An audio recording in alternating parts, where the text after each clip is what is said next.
Nous, notre but de l'association, c'est un peu d'initier les gamins comme ce qu'on vient de faire aujourd'hui, là, bien sûr. Nous aussi, on a un rôle dans la pêche de la Goulbassoise, c'est d'entretenir tous ces étangs qu'on a. Il y a des sentinelles aussi, des sentinelles pour la pollution, par exemple, pour la mauvaise utilisation qu'on peut en faire, au niveau de l'eau, au niveau des berges, etc. Notre but, c'est que les gens puissent pêcher de façon pas très onéreuse et partout, que la réciprocité soit au maximum. Par chez nous, il s'utilise la majorité des techniques, on va dire, qui existent pour la pêche en eau douce. Avant, vous savez, la pêche, c'était une canne à pêche, un fil, un bouchon et un hameçon.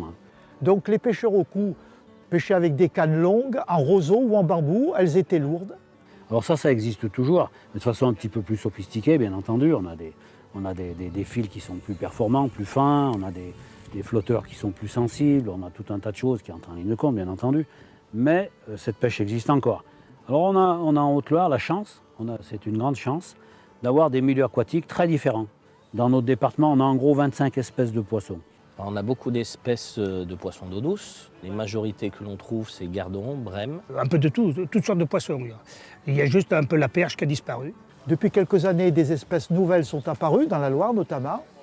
En 1976, c'est le sandre qui est apparu, qui est beaucoup pêché actuellement, et qui est remonté du barrage de Grandjean. Ça part du petit poisson, la blette par exemple, le goujon, ça va monter jusqu'à la carpe énorme, voire maintenant les silures.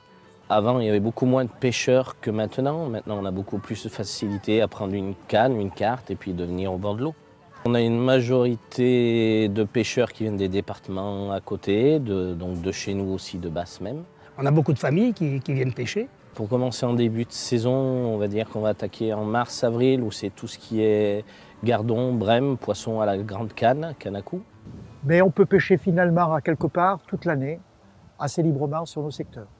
À l'époque, les pêcheurs, les restaurateurs, les bons pêcheurs arrivaient à revendre leurs poissons aux restaurateurs qui savaient très bien, c'était notamment le cas pour la friture.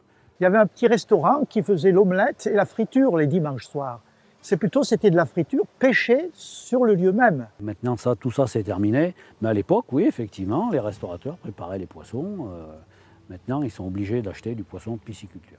Il y a 60 ans, la pêche était un loisir principal pour les gens du pays. La pêche, c'est très convivial, on retrouve souvent des amis, ça fait l'occasion d'un casse-croûte, etc. Je suis toujours, peut-être même plus qu'avant, très attaché à la nature, à tout ce qui va avec. C'est un monde fabuleux, la nature.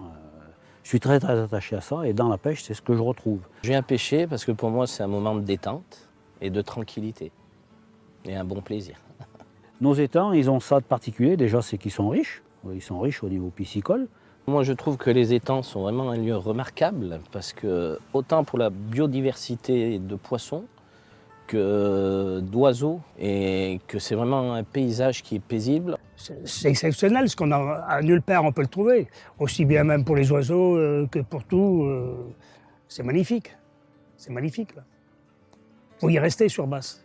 Ça garde son aspect qui est quand même encore sauvage, malgré qu'il y ait quand même du monde.